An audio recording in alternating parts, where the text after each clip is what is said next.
Good morning, everyone. My name is Rebecca Smekla, coming to you from the Department of Educational Technology, and with me. Hi, I'm John Long. I'm from the Department of Educational Technology, and we are glad to see you here today. Absolutely. Thank you for joining us. Today we're going to be going over the plethora of G Suite updates that we have seen this school year. There's a lot. You might have missed one or two here or there, so we've joined them all together in a short presentation just to keep you up to speed. Before we get started, though, the chat box, please communicate, ask your questions. As you know, we are coming to you from the future, about 20 to 30 seconds. So we have moderators in the chat box. They have a wrench by their names. They're there to answer all of your questions, so feel free to pop in anytime you want. If you're on Twitter, go ahead and do a Twitter selfie if you want for your PD at hashtag ETPBCPD, and make sure to tag us at EdTechPBC. And of course, we would love for you to like our video and subscribe to our channel down below. Click the bell, you'll get notified when we are going live. So for today, we've got 3 live sessions as well as end of the day office hours for Q&A. Right now is G Suite, and coming up at 11:30, we have Google Classroom. And at 1:30, we are going to talk about all of the things that we're talking about today and live demo those inside of a Google Meet so you can see how those breakout rooms work and how the engagement with Q&A and polls works. So let's go ahead and get started. So as you know, Google announced back in August a ton of features coming to Google Meet. Many of those features were only available through the enterprise version of Google, and we have purchased enterprise, so do not fret. None of these features are going away. You're going to have all of these throughout the year. We've gotten almost everything that they've announced. What we haven't gotten is being able to end that meeting for all participants when class is finished. We're really hoping to see that one soon. And we're also missing the hand raising that helps you identify those students who have a question. But I have heard that that's been released in other domains. So we hope to see that one here in Palm Beach very soon. So we're going to bring my buddy John Long up, and we are going to go through some of these updates. So remember back in the day, you had to use that grid view extension to see everybody in your meet, and then it broke all the time, and it was just horrible, right, John? You remember that? Oh, yeah. That was just seems like it was yesterday. Well, guess what? You don't have to do that anymore. You can actually have up to 49 people in the grid under change layouts, and you can change that, and you can get the tiled view, so you can change it to 6, 9, 16, 30, 42, or 49. Now remember, it defaults to about halfway to 16, so if you probably need to change it for every session if you need to. That's the bummer part, but otherwise than that, you can view up to 49 people in that grid view. Absolutely. And just so you're aware, we have put in a request to be able to set that to whatever you want. But like John says, right now it defaults to 16. Yep. All right. This feature kind of snuck up on us, but you can now filter out all that disruptive noise in the background. So if you have a class next door that's doing a lively debate and they're really loud, but your virtual students can't hear, you can actually turn on noise cancellation. So this does default to being off. So you want to definitely go into your settings and turn that on, and it works really well. Yeah, we've been in meetings and stuff like that, and lawn people are out, and they turn that on, and we don't hear it. So that works really well. Okay, and troubleshooting help. This is a really cool one. The troubleshooting now will let you test your network. So if you're at home and you're not sure if it's your internet or if it's the software, you can actually go to troubleshooting. You just go down to three dots down the bottom, click troubleshooting and help, and it will help you show any connection delays or troubleshooting. And also there's some really good helpful help tips. So if you're looking for problems, try those help, because that may help you during a session or if you're prepping for a session and stuff like that. So don't forget, and those three dots, the troubleshooting and help, because those are really good new features that have just been added. Absolutely. Save your school tech a trip down to your classroom. You might be able to figure out what your issue is, or just with inside of Google Meet. It can help you when you're trying to present a video, when you're live streaming, when you're recording. There's all kinds of helpful tips built right in. Okay, so we know at the very beginning of the school year, we had some issues with disruption with our Google Meets, with participants joining without being invited, right? So as the host of the meeting, you can remove a student that is disrupting your meet. And once you remove that student, then they are unable to rejoin the existing meet, and they would have to knock to request. And after 2 knocks, they're not allowed to knock anymore. Now, once your Google Meet resets the next day, those students will be allowed to join. And also, if you maybe remove someone by accident, that's no problem. You can always add that person back in and they'll receive an email. And that's also how you can actually invite a guest speaker into your classroom. You as the host can go to the People tab and actually invite that person into your Google Meet. So if you have an author or a visitor or a speaker that you want to invite in, you can do it that way as well.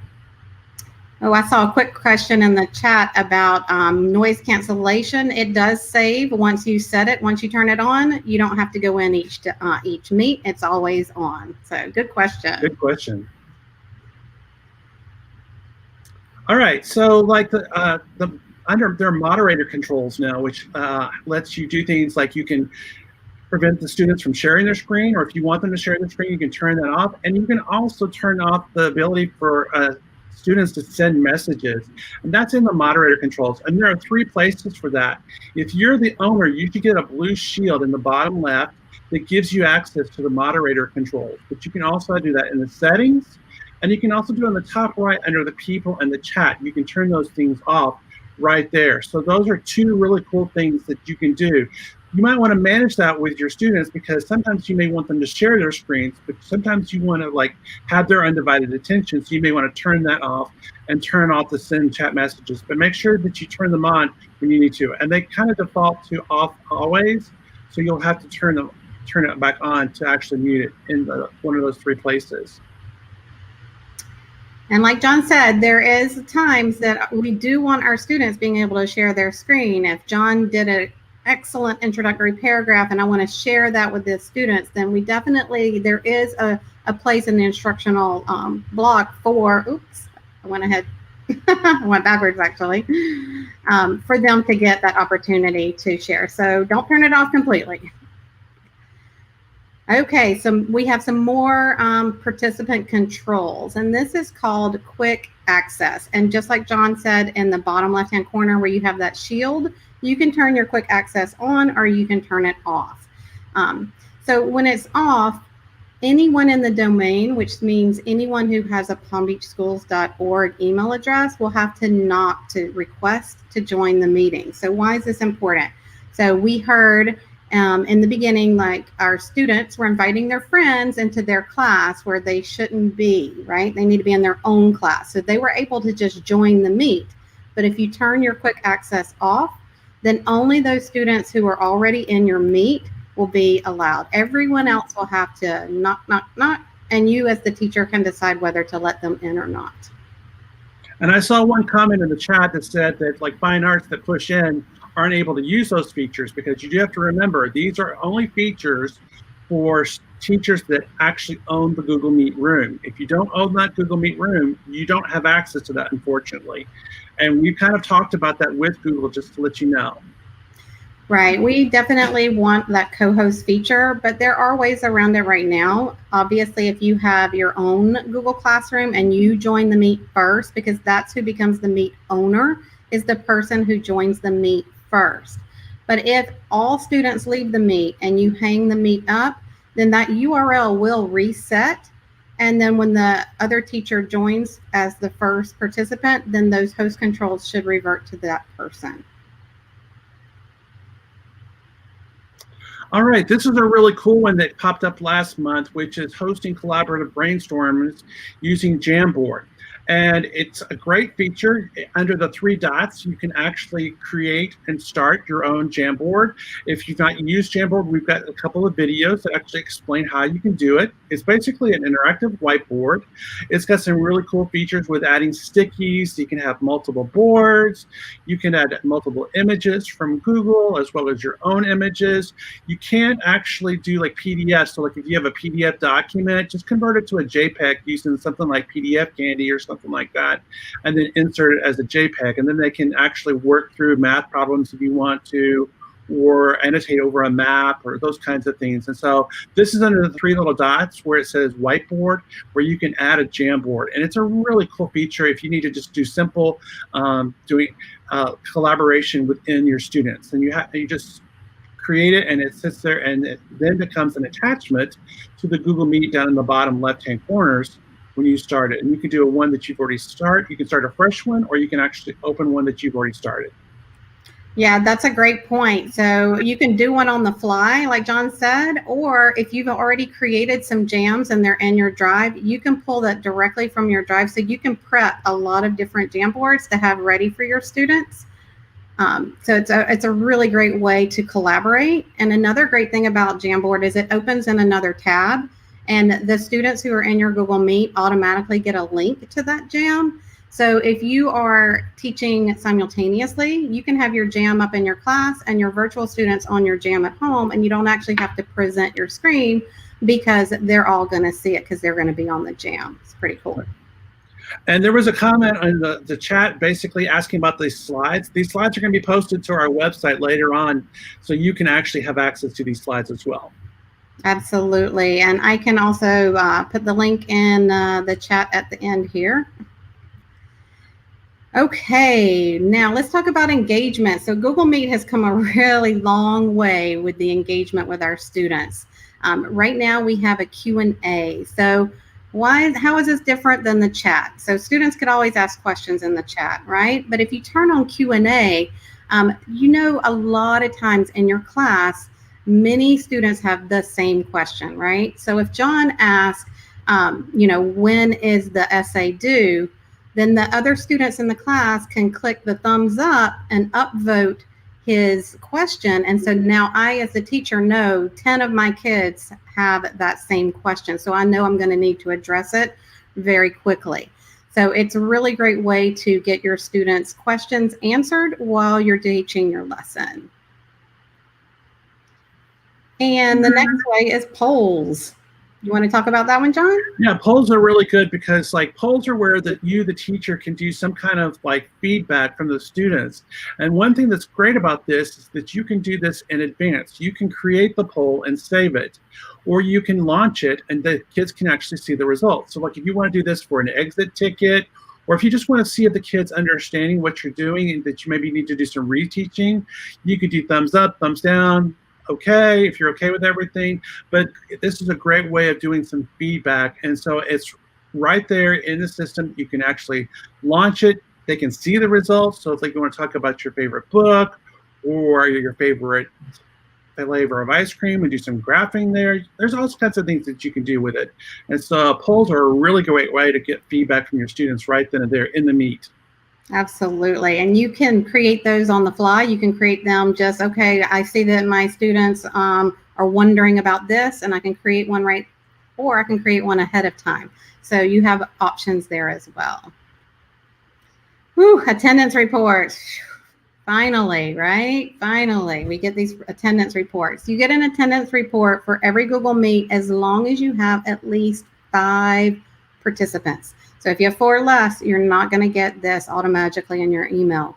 But if you have 5 or more, you're going to get this attendance report. And what's great about this report is it's going to list your students, your participants, their email, and also the length of the time they were on the call, including when they joined and when they exited.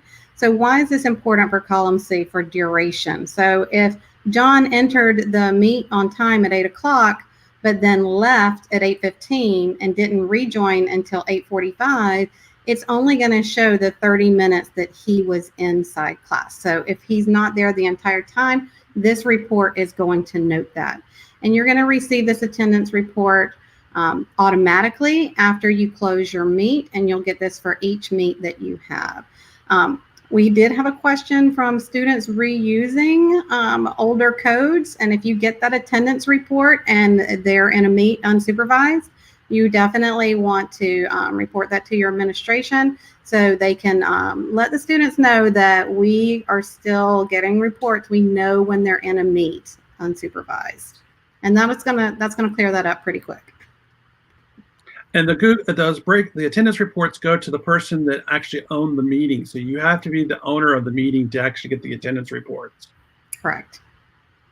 All right, breakout rooms. This has been a feature that everyone's been asking for. I don't know how long, ever since we did virtual learning, people have been asking about using the breakout rooms. And now it's finally here in a limited fashion. So you can actually have up to 100 breakout rooms, and you can move your users around, and they have the controls to actually move them. They have to accept to go into the breakout rooms, and they have to accept to go back into the main meeting. So there's a couple of limitations. A couple of them are that you cannot record Google Meet breakout rooms. You can record the main room. You cannot record the breakout rooms. That's not one limitation. We've already been expressed that to Google and stuff like that. The other thing is that when you're not in the breakout rooms, the students can actually chat still. It's a separate chat in the main room, and you might need to go quickly into those rooms to turn off the chat because you can't see what's been chatted while you're not in that room.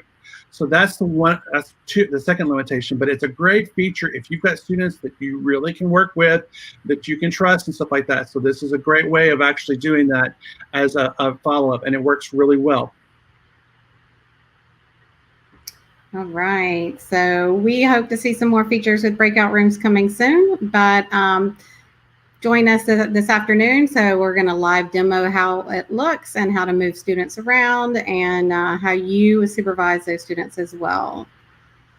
Okay, so the blur, everybody has been asking for this, and it is available, but only on certain devices. Unfortunately, this blur takes up a lot of your CPU, your computer hardware. It's not available at this time on the majority of Chromebooks in our district. And you also have to be on the most up-to-date Chrome OS. So you might not see this feature yet, but rest assured it will be coming in the future for our devices. But it probably is not there yet. And go ahead, John. This just popped up this week. We didn't even expect it until this week about replacing your background. Go ahead, Rebecca. Yeah, it's on the same as the blur, though. More than likely, the majority of our devices are not seeing this yet. If you don't have the option to blur or change your background, Google does have a support page that reviews all the technical requirements. You have to have acceleration and hyper-threading on your device, which many of our devices don't currently support. But hopefully those features will become a part of our Chrome OS in the future. We have our fingers crossed for that one. And Rebecca, there was a good question about attendance reports, if you can rename them and stuff like that. You cannot rename the attendance reports, but as soon as they come out, you can save them to your Google Drive. They don't get automatically saved to your Google Drive, which is kind of a bummer because the other stuff does get saved, but you can rename it and save it to your Google Drive. So unfortunately, you cannot rename the file itself that you get, but you can open it up in your Google Drive and rename it. Yes, absolutely. So technically you can. You just have to move it into your drive first in order to do it. So the Google Classroom and SIS, we were very lucky to have this. So like your Google Classrooms were populated by SIS. We did, I think, 2 videos or two videos on the integration. One of them is syncing your Google Classroom from SIS, and the other one is for secondary, where your grade book gets synced into the way you set up. And this video actually explains how to do that. And then we have people on our team that actually can help you with that as well. Absolutely. This has been something our secondary folks have been clamoring for. We do have that video available on our website and also on our YouTube channel if you're interested in learning more. Okay, so some more Google Classroom updates, and you probably have seen these, but now there are to-do and to-review buttons available within Google Classroom. This is going to help our students see what they need to do as long as there's a due date, and also you as a teacher, what you need to review for your students' work. So it's just another way to help everyone stay on task and track their work. Also, this is something that we've had, but only on a very, very limited basis, is Originality Reports, which are built into to Classroom. It provides educators with a flag for potential, we're going to say, plagiarism. You know, sometimes if our kids copy and paste from an essay that was online and they don't properly cite that citation, it's going to get flagged with Originality Reports. So before we were enterprise for education, I think it was limited to 3 or 5 per teacher, 3 per teacher, but now it is unlimited. So educators are going to be able to print, save, download those reports to share with students, parents, and administrators. Right now, it only works in Google Docs, but Google has announced that it will be available in Google Slides very soon as well, which is great because a lot of our students like to present their work and their knowledge on a Google slide instead of a Google Doc. So that's coming soon. Originality Reports is its own training. And right now, EdTech is working to put together not 1, not 2, but 3 small presentations on Originality Reports to help you get started and show you the benefits for not only the teachers, but also for the students, because the students can also run their own work through before they turn it in to see if their paper got any flags. So it's going to be beneficial for everyone. We're really excited. And Google Workspace, I don't know if you've noticed, but all the icons have changed a lot in the past few weeks and stuff like that. We're kind of getting used to the new changes and stuff like that. Like for Google Meet and Google Drive and Google Calendar and Google Docs and Google Mail, everything has changed. They've been changing it to Workspace instead of the previous. And so everything is changing. We're not changing things in our district portal tiles yet. They may be updating by the end of this calendar year, by 2020, and to match the branding. But we wanted you to be aware of this change because things change quickly. That's right. The only thing you can count on with Google is that change is a constant. If you remember a couple of years ago, we were GAF, Google Apps for Education, and then they rebranded and became G Suite. So Google is rebranding again. And so we're moving away from G Suite and we'll now be referring to our workspace, our Google Workspace. So look forward to more changes as always. Fun times. Fun times. We just wanted to update everyone on Chrome extensions. And while some Chrome extensions are great and are super beneficial for teaching and for learning, many of our Chrome extensions are third party, and therefore their privacy policy may not be acceptable to our district because we don't want our student data being sold. We don't want it being taken out of context. So we do have specific Chrome extensions that have been whitelisted by our administrator. And what that means is that those Chrome extensions can be installed on student managed devices. So teachers can install any Chrome extension, but students cannot. So we have to make sure that they have the privacy policy that protects our students.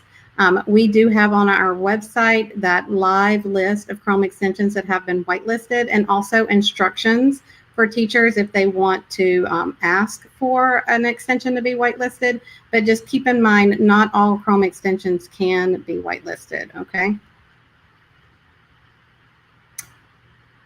Not Google, but guess what? We just wanted to throw it out there because the majority of our schools at this point have their smart interactive flat panel. If you don't have yours yet, you should have it within the next 2 weeks as we close out our deployment. We just want everyone to be aware that we have dedicated training specialists that can help you with all of your questions as you begin integrating the Smart solution. Smart has the software, the notebook software, also the online component with Smart Learning Suite Online. Laura is our lead training specialist. She's great, and all of the training specialists in Palm Beach County are here to help you.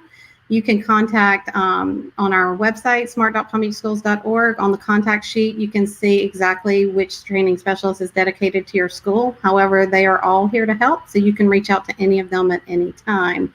Not Google, but it's a part of our classroom technology integration. So we just wanted to bring it up very quickly.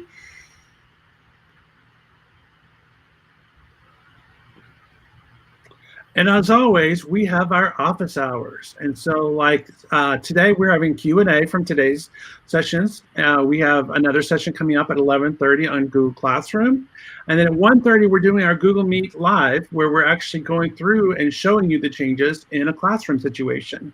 And then at 2:30 today, we're having office hours. So if you have any questions from today that don't get answered in the chat, you can go to our calendar and click on our Google Meet link, and we will actually be doing some things where we can break out into the rooms and answer your questions more. If you have questions, feel free to join us at 2:30 today. We'll be live from 2:30 to 3:30, hopefully answering your questions or finding the answers. And then every Tuesday from 2:30 to 3:30, we actually do have office hours.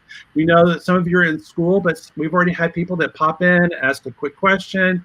Some people like just to watch and see what they can learn from everything. It's kind of like a virtual unconference almost sometimes. You never know what we're going to be doing from 2:30 to 3:30 on Tuesday. So we hope you'll join us either today or our following Tuesday. So thank you. And as always, we thank you for joining us. Everyone from the educational technology team, as well as the training team viewed here, feel free to reach out to any of us with any of your questions. We're here to help. Our website is edtechtraining.palmbeachschools.org. And we'll see you back here, hopefully, at 11:30. Have a great morning.